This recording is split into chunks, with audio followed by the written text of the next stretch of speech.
ถ้อยคำเข้าถึงจิตใจฟังรายการวิทยุเสียงใส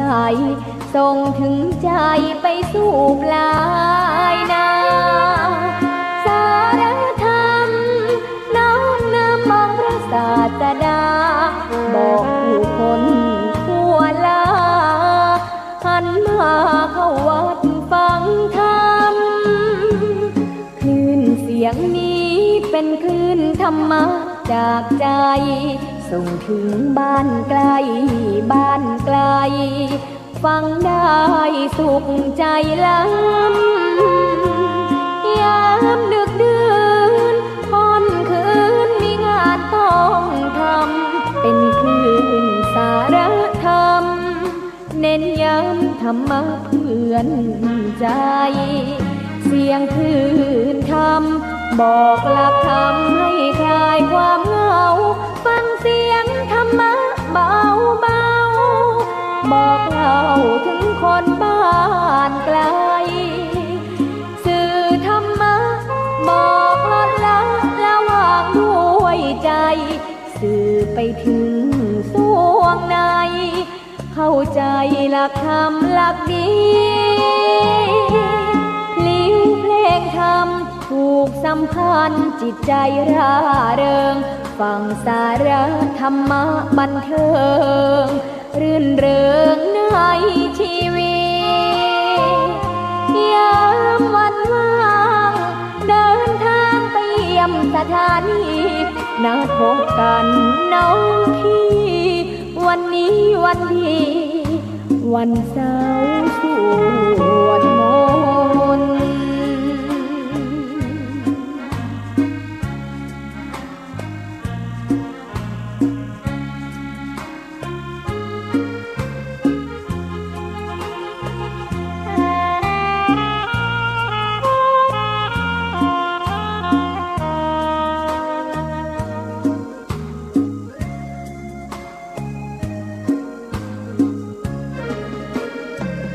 เสียงคลื่นธรรมบอกหลักธรรมให้คลายความเหงาฟังเสียงธรรมะเบาเบาบอกเล่าถึงคนบ้านไกลสื่อธรรมะบอกลดละระหว่างด้วยใจสื่อไปถึงสวงในเข้าใจหลักธรรมหลักดีเพลงธรรมผูกสัมพันธ์จิตใจร่าเริงฟังสาระธรรมะบันเทิงรื่นเริงในชีวิตยามวันว่าง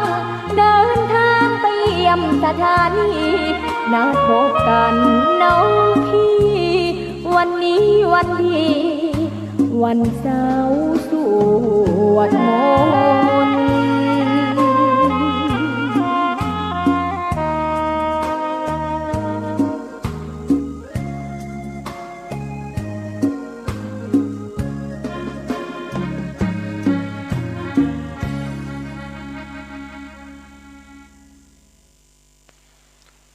ขอความนอบน้อมจงมีแด่พระรัตนตรัยเจ้าสามประการพระรัตนตรัยองค์ที่หนึ่งคือพระพุทธเจ้าพระรัตนตรัยองค์ที่สองคือพระธรรมพระรัตนตรัยองค์ที่สามคือพระอริยสงฆ์พระรัตนตรัยเจ้าจึงสามประการนี้เป็นที่เคารพสักการะแก่เฮาเจ้าพุทธบริษัทด้วยความเคารพหาที่สุดบ่ได้พระพุทธเจ้านั้นพระพุทธองค์ได้เสด็จอุบัติขึ้นมาในโลกเพื่อที่จะช่วยเหลือสัตวโลกให้พ้นจากความทุกข์โดยการแนะนำพร่ำสอนเอาหลักธรรมมาเป็นแนวทางประพฤติปฏิบัติพระธรรมเป็นคำสอนของพระพุทธเจ้า ที่พระพุทธองค์ได้ทุ่มเทพระวรกายพระสติปัญญาได้เทศนาสั่งสอนตลอด45 พรรษาพระธรรมเหล่านี้เป็นสัจธรรมที่อยู่กับโลกเป็นความรู้ที่พระพุทธองค์ได้พร่ำสอนเพื่อที่จะรักษาผู้ที่ประพฤติปฏิบัติตามพระธรรมบ่ให้ตกไปในทางที่ชั่วได้ฮู้กฎฮู้ระเบียบฮู้คันลองแนวทางในการดำเนินชีวิตแล้วก็จะทำให้ผู้ประพฤติปฏิบัติตามนั้นได้พบกับความสุขอย่างแท้จริงพระอริยสงฆ์เป็นลูกหลานเจ้าบ้านที่ได้ออกจากบ้านจากเรือนแล้วก็ได้บวชในพระพุทธศาสนาเจริญรอยตามพระธรรมคำสอนขององค์สมเด็จพระสัมมาสัมพุทธเจ้ามีการศึกษาห้ำเฮียนมีการลงมือปฏิบัติได้องค์ความรู้จากการประพฤติปฏิบัติตามพระธรรมเหล่านั้นแล้วก็ได้นำเอาความรู้เหล่านั้นมาถ่ายทอดมาสั่งสอนให้ศรัทธาญาติโยมพุทธบริษัทได้รู้ได้เข้าใจได้สืบทอดอายุพระพุทธศาสนาคือมีความเจริญรุ่งเรืองมาจนถึงปัจจุบันรุ่นแล้วรุ่นเล่าโดยได้เสียสละชีวิตความสุขแบบฆราวาสออกบวชประพฤติปฏิบัติตามได้รักษาพระธรรมวินัยจนได้ทำให้พระพุทธศาสนาได้เจริญรุ่งเรืองมาจนถึงปัจจุบันข้าพเจ้าขอเคารพกราบไหว้นอบน้อมบูชาพระรัตนตรัยเจ้าถึง3 ประการด้วยความเคารพอย่างยิ่งขอถวายความเคารพแด่พระมหาเถรานุเถระเจ้าคณะพระสังฆาธิการครูบาอาจารย์ตลอดถึงพระภิกษุหนุ่มสามเณรน้อยจุตนจุองค์ขอเจริญพรศรัทธาท่านสาธุชนทุกท่านในโอกาสเวลาต่อจากนี้ไปอาตมาภาพ พระครูปริยัติกิจจาภิวัตรแห่งสำนักวัดพระสิงห์อำเภอเมืองจังหวัดเชียงใหม่ก็จะได้นำเนื้อหาสาระธรรมอันเป็นคำสอนในทางพระพุทธศาสนามามอบเป็นธรรมบรรณาการอาหารใจคือกับท่านสาธุชนทุกท่านที่รับฟังรายการนี้เป็นการนำเอาธรรมะเอาความดีเอาบุญกุศลมามอบเพื่อศรัทธาท่านสาธุชนทั้งหลายเพื่อที่จะให้ท่านทั้งหลายได้ฟังได้มีความรู้ความเข้าใจในแนวทางประพฤติปฏิบัติในพระธรรมคำสอนเมื่อท่านทั้งหลายได้ฟังแล้วได้เข้าใจก็จะได้ประพฤติปฏิบัติในทางที่ถูกต้องถูกธรรมถูกประเพณีถูกวัฒนธรรมก็จะได้มีชีวิตความเป็นอยู่อย่างถูกต้องได้มีความสุขใจสบายใจในฐานะที่เป็นเจ้าพุทธได้รู้แนวทางในการประพฤติปฏิบัติตามพ ระธรรมคำสอนขององค์สมเด็จพระสัมมาสัมพุทธเจ้าถือว่าเฮาท่านทั้งหลายก็จะได้พบได้ประพฤติถือว่าเป็นนักศีลนักบุญเหมือนกับครูบาอาจารย์เหมือนกับพ่อแม่เฮาได้ประพฤติปฏิบัติมาท่านทั้งหลายในฐานะที่เป็นฆราวาสญาติโยม ในแต่ละมื้อแต่ละวันความเป็นอยู่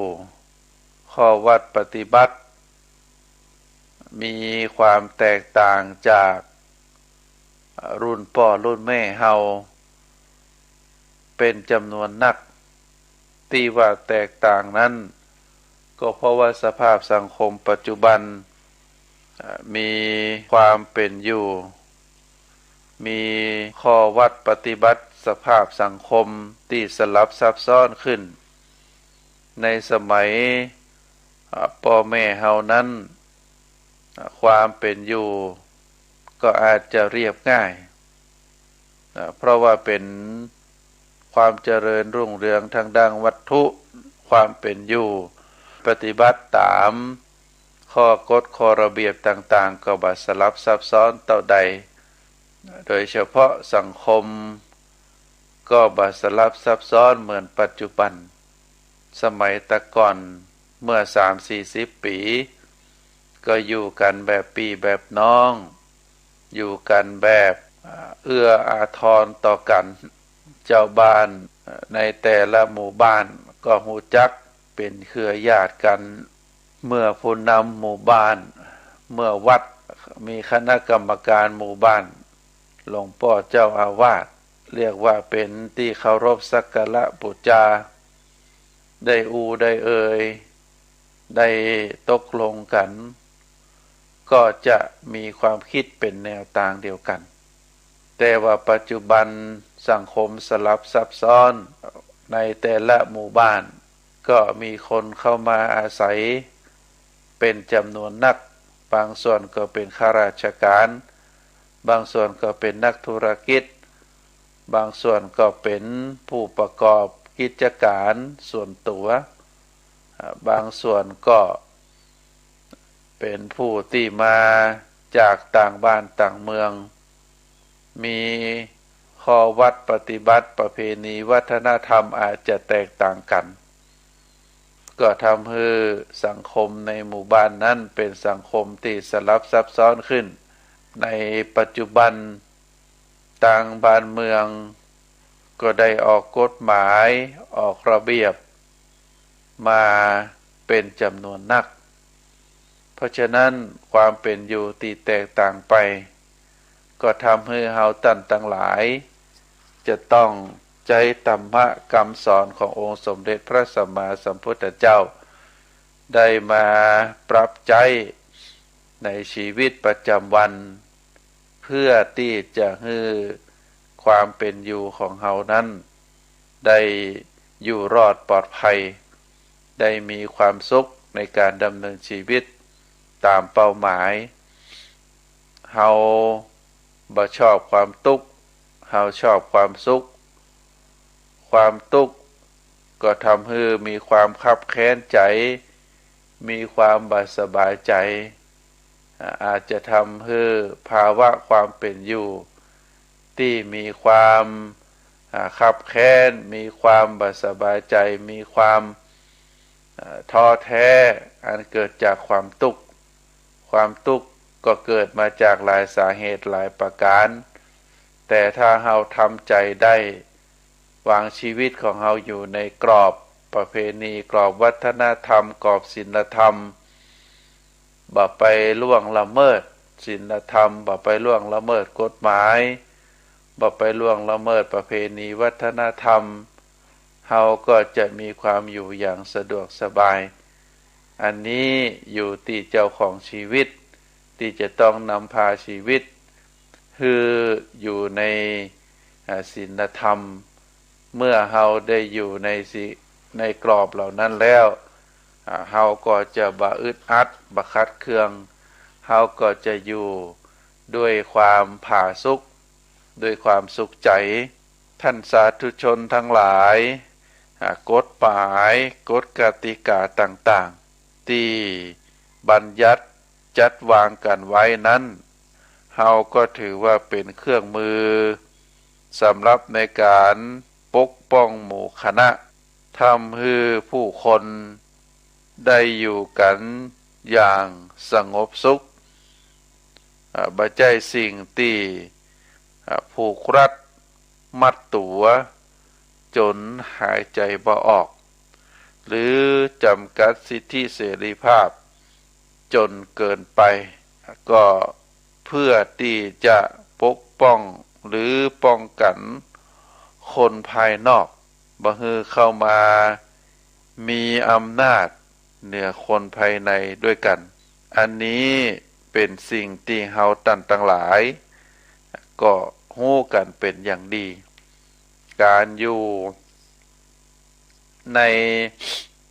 สังคมที่สลับซับซ้อนที่ว่าตะกี้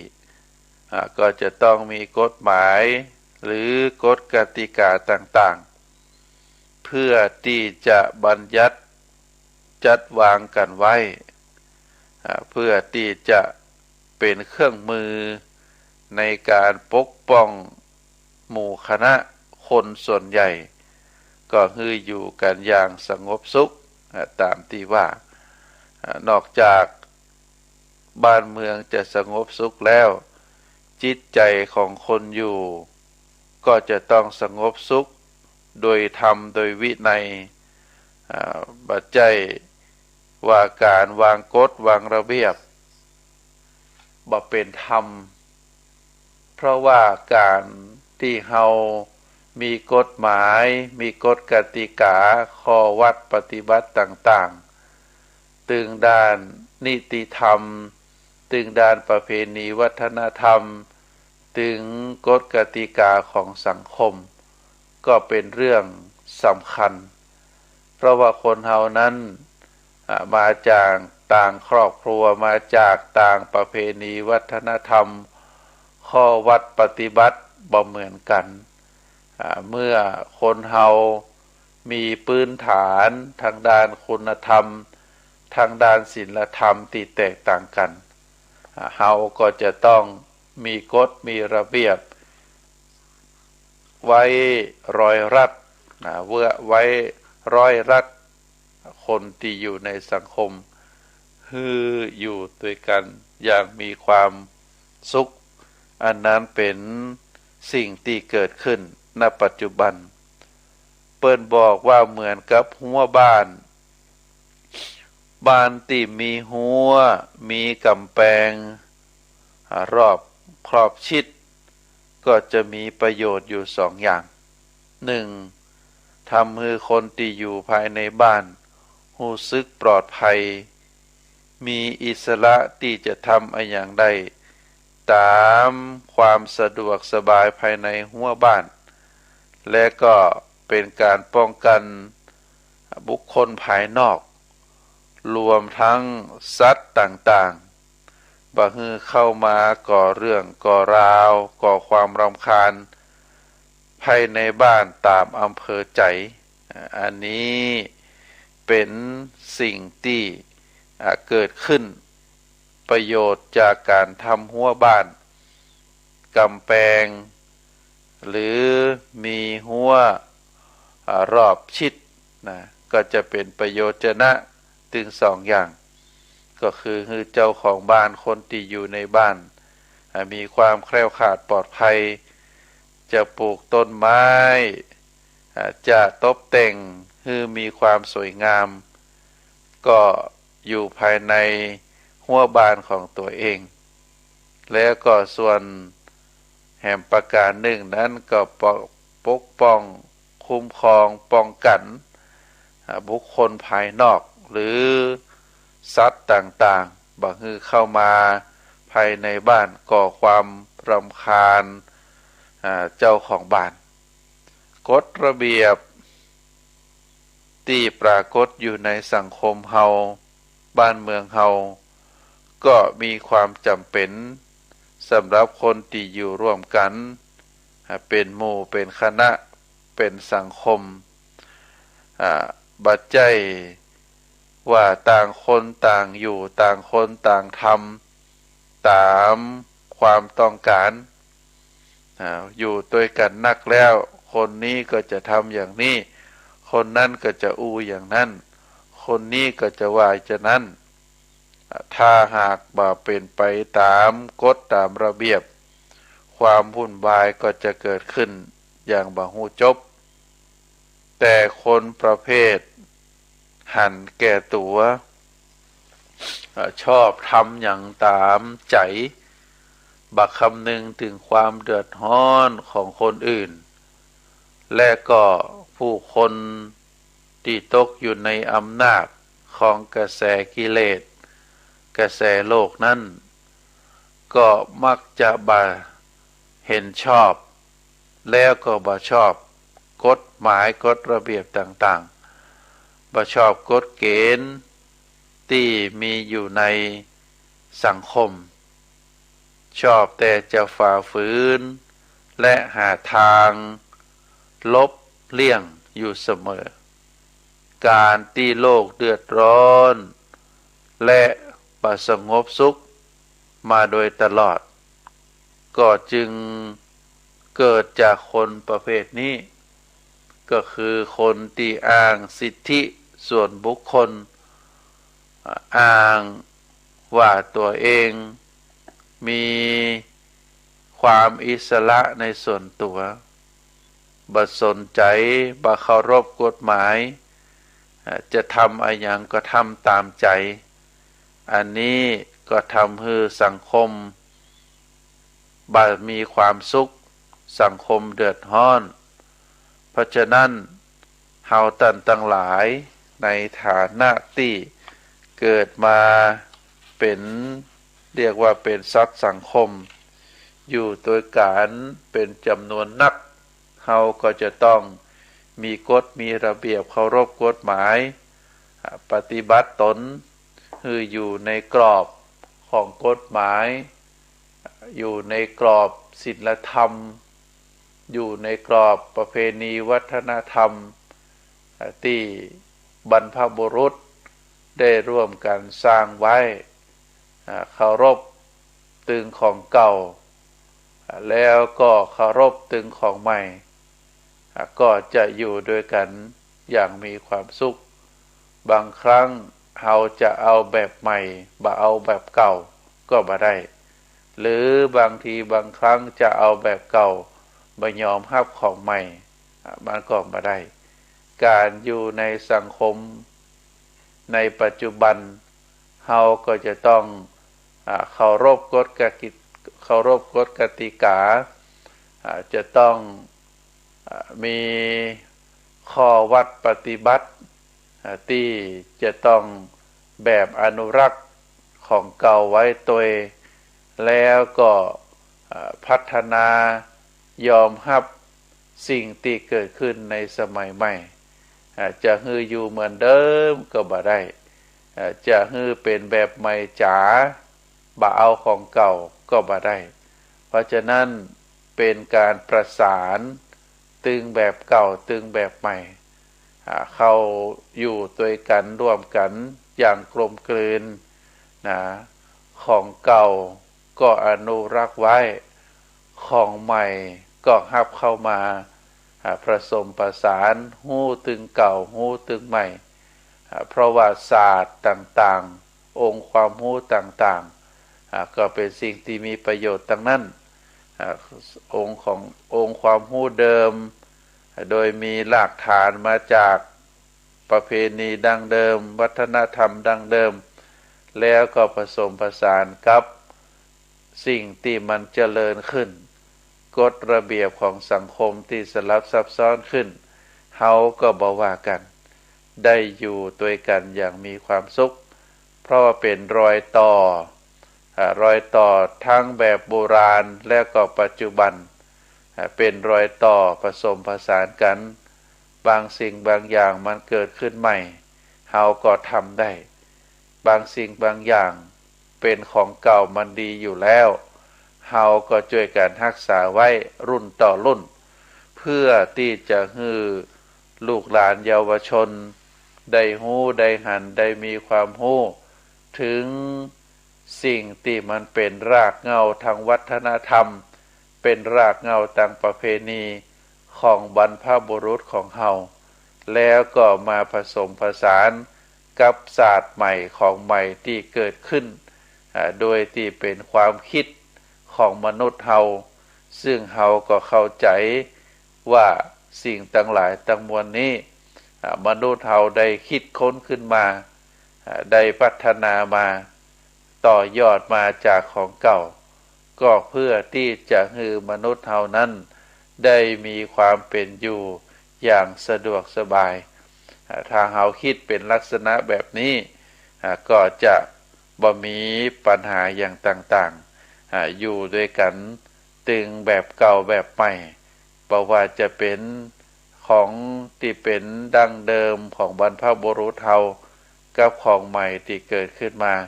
ก็ประสมประสานกันอยู่ด้วยกันแบบ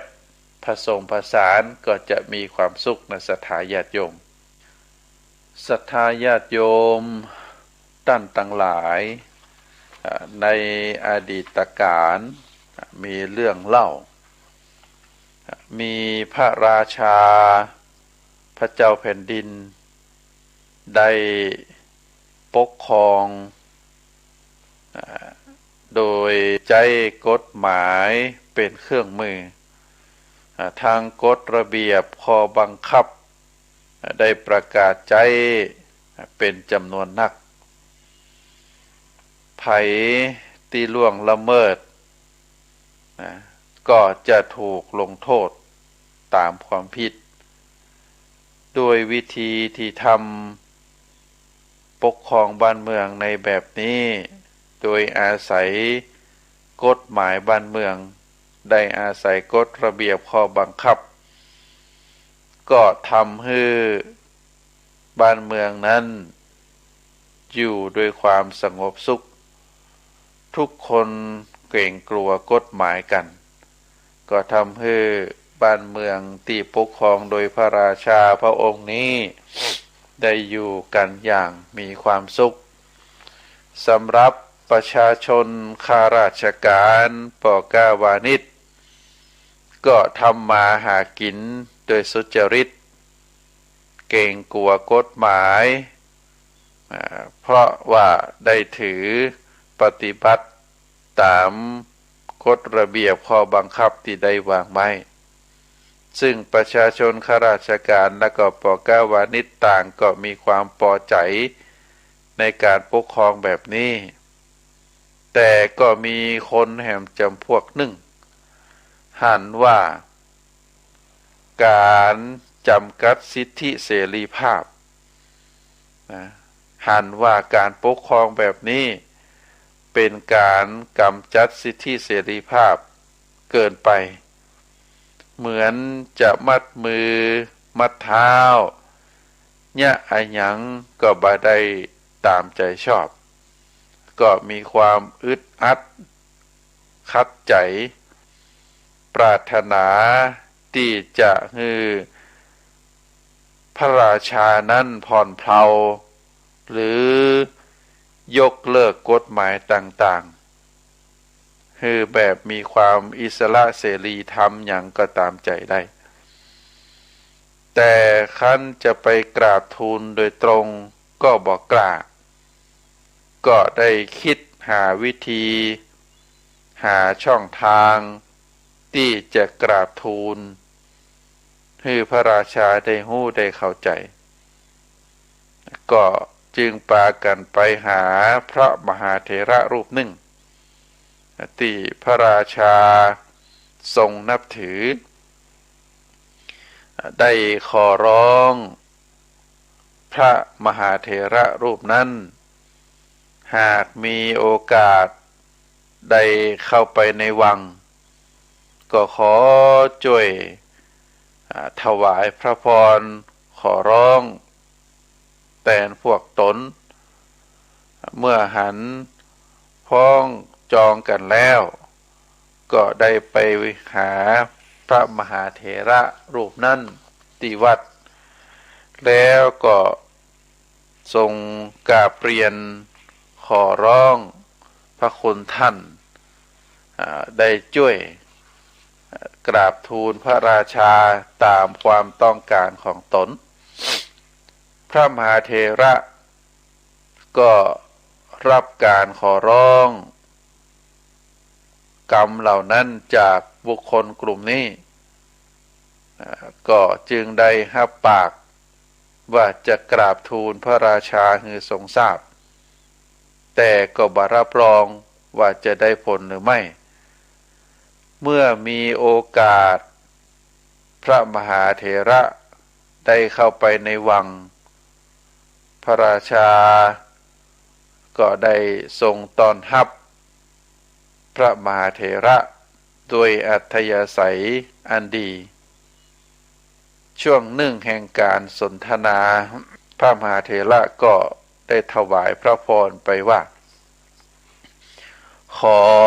ถวายพระพรพระมหาบพิตรทรงปกครองบ้านเมืองโดยกฎระเบียบต่างๆนั้น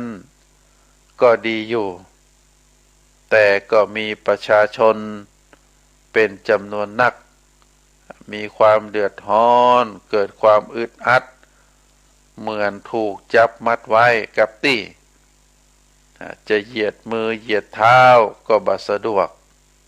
บ่มีความ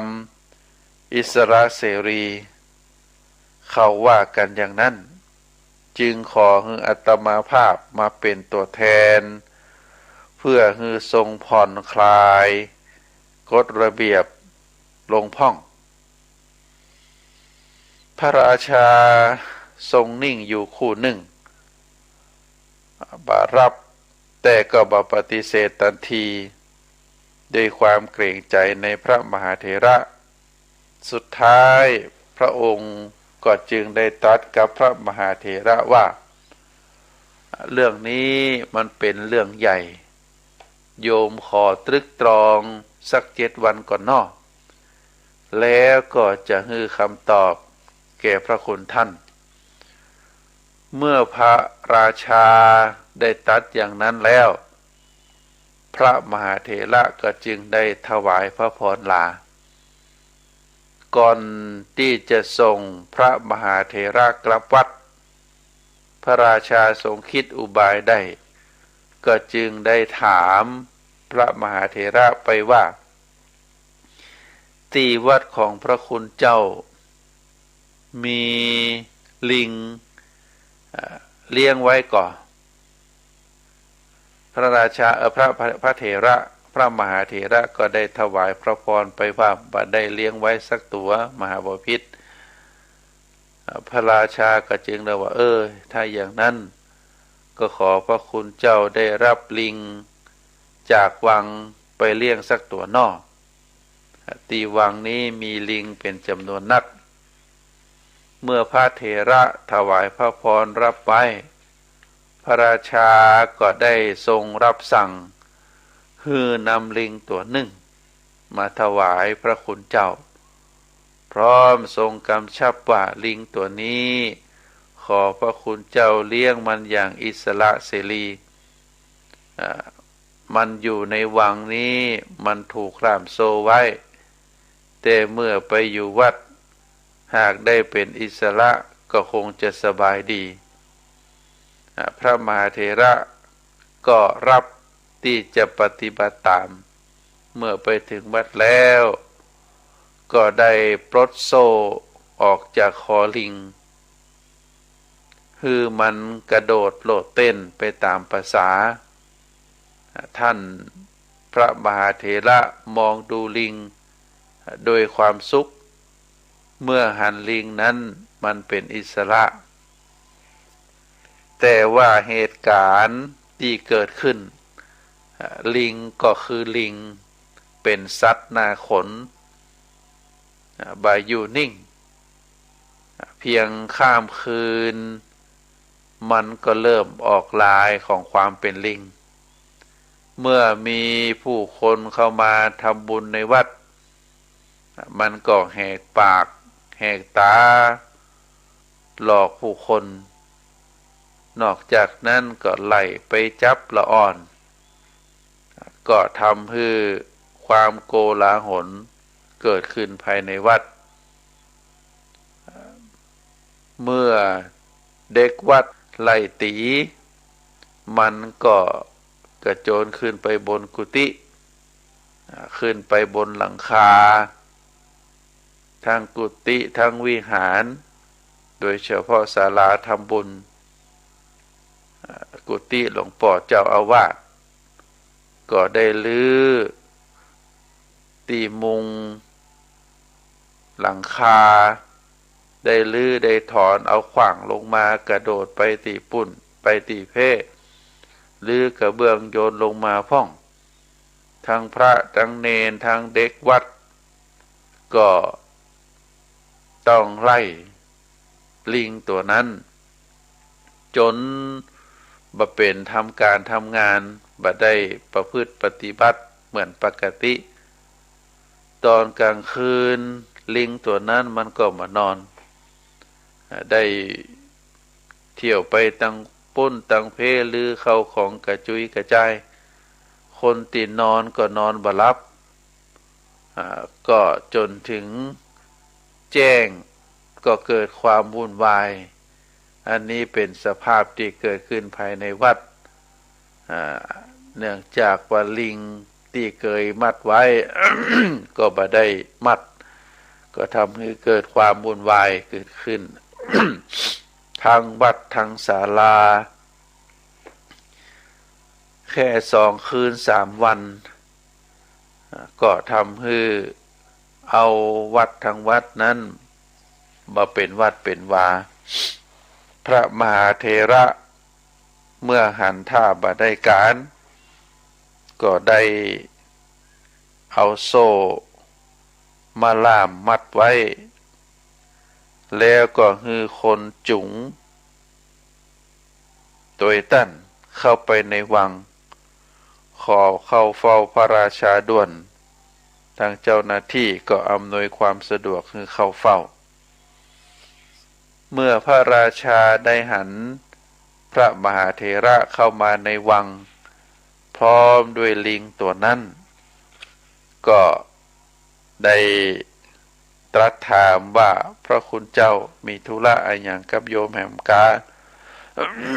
อันนี้ยังบ่ครบ7 วันเตื้อที่จะให้คำตอบพระมหาเถระก็ตอบว่าอาตมาบ่ได้มาเพราะเรื่องคำตอบแต่มานี่เพราะต้องการเอาลิงมาคืนเลี้ยงบ่ได้แล้วมันทำความยุ่งฮือตังวัดหลังคากุฏิเข้าของในศาลาเสียหายปนปีไปหมดทั้งพระเนนญาติโยมเดือดร้อนกันทั่วหน้าคืนเลี้ยงไว้ต่อไปก็คงจะมีการเผาวัดแน่นอน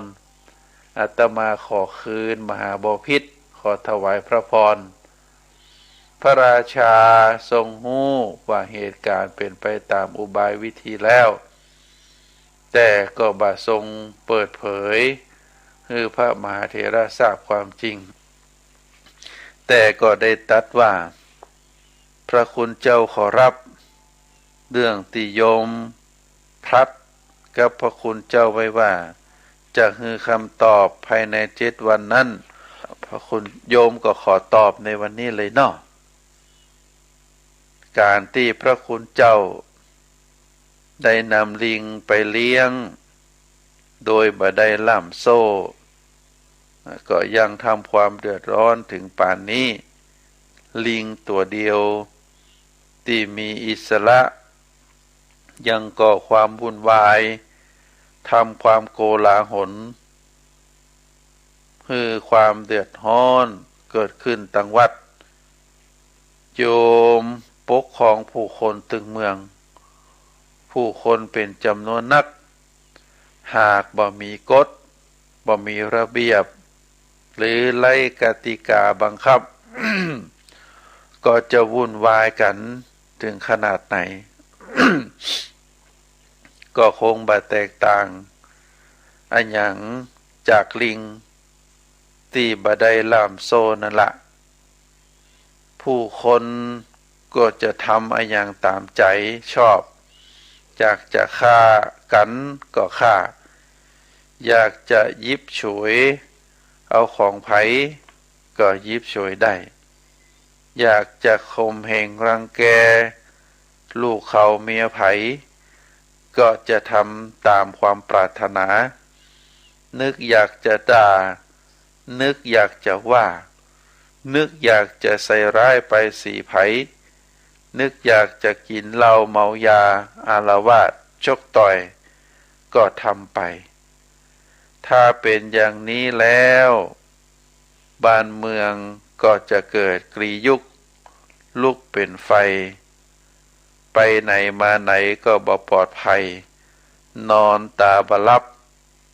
ต่างก็จะหวาดกลัวกันทั้งบ้านทั้งเมืองต่างก็จะบ่ไว้ใจซึ่งกันและกันแล้วจะอยู่เป็นสุขกันได้จะใดที่โยมออกกฎหมายออกระเบียบต่างๆนั้นก็เหมือนกับมีโซ่คอยผูกคอยดึงบ่ฮือไปทำอะไรอย่างเกินเลยและก็ใจว่ามีกฎหมายแล้วจะทำอะไรอย่างบ่ได้ก็ยังทำได้ในสิ่งที่ดีงามในสิ่งที่ถูกต้องบ่ก่อความเดือดร้อนให้กับคนอื่นเป็นแต่อาจจะอึดอัดพ่องก็ต้องอดทน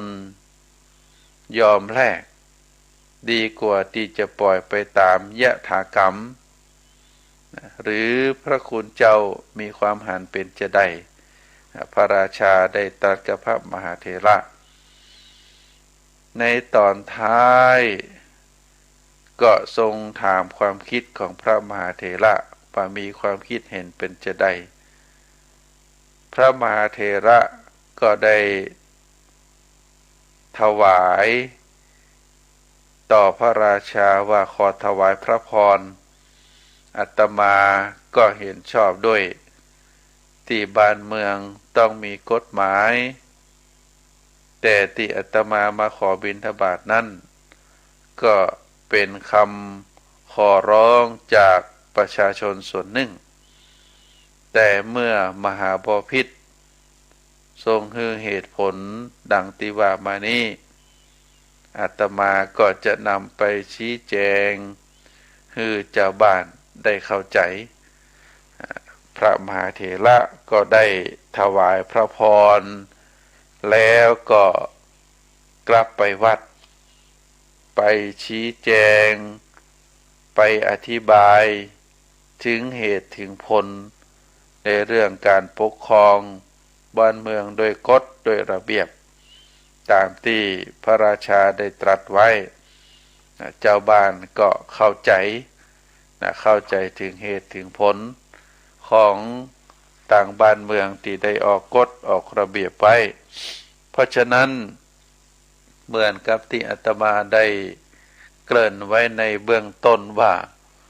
กฎหมายและก็กฎกติกาต่างๆที่บัญญัติไว้จัดวางไว้นั้นก็เป็นเครื่องมือสำคัญในการปกป้องคนหมู่นักป้องกันปกป้องหมู่คณะทำให้ผู้คนได้อยู่ได้ประกอบสัมมาชีพได้มีความเป็นอยู่อย่างสงบสุขบ่มีสิ่งที่ผูกรัดมัดตัวจนหายใจบ่ออกเราจะไปที่ไหนก็ไปได้ในประเทศเราจะยะหยั้งที่ถูกต้องตามกฎหมายก็สามารถทำได้มีที่มีทางจะทำเกษตรก็ทำได้จะประกอบค้าขายก็ทำได้หรือจะประกอบอาชีพใดอาชีพหนึ่งที่มันถูกต้องตามคำนองของธรรมถูกประเพณีถูกกฎหมายเราก็สามารถทำได้อันนี้เป็นสิ่งที่เราท่านทั้งหลายบ่ได้ว่ากฎหมายเหล่านั้นได้จำกัดสิทธิเสรีภาพจนเกินไป ทั้งยังป้องกันคนภายนอกบ่ให้เข้ามาหรือป้องกันคนบดีบ่ให้เข้ามามีอำนาจในส่วนของบ้านเมืองเหมือนกับหัวของบ้านนั้นเฮาสร้างหัวรอบขอบชิดมีกำแพงมีหัวมีประตูได้แคล้วคลาดปลอดภัยก็ทำให้คนอยู่ในบ้านนั้นมีความรู้สึกว่ามีความปลอดภัยมีอิสระเสรีที่จะทำอะไรอย่างตามความสะดวกตามความคิดภายในบ้านภายในหัวของเฮาและก็ป้องกันบุคคลภายนอกพร้อมทั้งสิ่งสารสัตว์บ่ให้เข้ามาก่อเรื่องความรำคาญภายในบ้านเฮาอันนี้เป็นตัวอย่างเป็นแบบอย่างบ้านเมืองของเฮาก็เหมือนเดียวกันประเทศของเฮาเหมือนกับบ้านของเฮาถ้าเฮามีกฎมีระเบียบกฎหมายไว้มันก็เป็นการป้องกันให้คนภายในบ้านอยู่อย่างอิสระเสรีมีความปลอดภัยแล้วก็ป้องกันบ่ให้คนภายนอกคนต่างบ้านต่างเมืองมาทำความเดือดร้อนคือเจ้าของบ้านอันนี้ก็เป็นการเปรียบเปรยกฎระเบียบก็จึงมีความจำเป็นสำหรับผู้คนที่อยู่ร่วมกันเป็นหมู่เป็นคณะเป็นสังคมบ่ให้คนทั้งหลายจะทำจะอูอย่างตามความต้องการของตัวเก่าความวุ่นวายถ้าหากว่าบ่มีกฎมีระเบียบแล้วความวุ่นวายก็จะเกิดขึ้นอย่างบ่ฮู้จบแต่คนประเภทหันแก่ตัวชอบทำอะไรอย่างตามใจบ่คำนึงถึงความเดือดร้อนของไผและก็ตกอยู่ในอำนาจกระแสกิเลสกระแสโลกนั้นก็มักจะบ่ชอบกฎหมายบ่ชอบกฎเกณฑ์ต่างๆชอบแต่จะฝ่าฝืนและก็หาช่องทางลบเลี่ยงทำสิ่งที่ผิดกฎหมายการงานที่มันเป็นไปตามชอบตามกฎหมายถูกต้องตามกฎหมายก็บ่อยากทำสิ่งที่มันผิดกฎหมายอยากจะร่ำรวยโวยอย่างเป็นต้นก็เป็นสิ่งที่ทำบ่ได้เพราะฉะนั้นโลกเฮาเดือดร้อนบ่มีความสงบสุขมาโดยตลอดก็เกิดจากคนที่บ่เคารพกฎหมายบ่เคารพกฎเกณฑ์บ่ชอบกฎหมายบ่ชอบกฎเกณฑ์ชอบฝ่าฝืนหาทางลบเลี่ยงในช่องทางที่ตัวเองทำได้อันนี้เป็นสิ่งที่เฮาตั้งหลายควรจะพินิจพิจารณาเมื่อเฮาต้องการที่จะมีชีวิตอยู่อย่างสงบสุขเฮาก็ต้องประพฤติปฏิบัติตนคือถูกต้องตามกฎหมายบ่ฝ่าฝืนกฎหมายคือประพฤติปฏิบัติถูกต้องตามกฎระเบียบต่างๆถูกถึงศีลธรรมถูกถึงประเพณีวัฒนธรรมถูกต้องตามกฎหมายประพฤติกฎหมายต่างๆเฮาก็จะอยู่ในสังคมนี้อย่างมีความสุขเนิ่นศรัทธาญาติโยมตอนนี้ก็ถึงว่ามาช่วงสุดท้ายของรายการแล้วอาตมาภาพขอนำรายการจากท่านสาธุชนไปก่อนในสุดท้ายนี้ก็ขออำนวยอวยพรให้ทุกท่านได้มีความสุขได้มีความเจริญได้มีความคลาดแคล้วจากทุกข์จากโศกจากโรคจากภัยพยันตรายทั้งหลายขอให้เจริญโดยจตุรพิธพรชัยมีอายุวรรณะสุขภละเนอขอเจริญพร